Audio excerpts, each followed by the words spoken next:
তুমি কি ভেবেছো এইসব গিফট দিয়ে আমাকে মানিয়ে নেবে? কখনো না।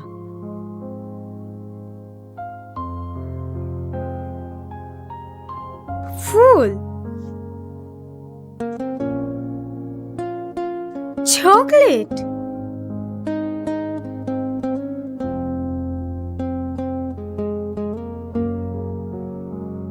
কেক। তুমি কি করে জানলে আমি এসব পছন্দ করি? হ্যাপি বার্থডে স্নেহা, জন্মদিনের অনেক শুভেচ্ছা রইল। তোমার দিদির মুখ থেকে শুনেছিলাম তুমি এগুলো পছন্দ করো, তাই যদি কোনো ভুল করে থাকি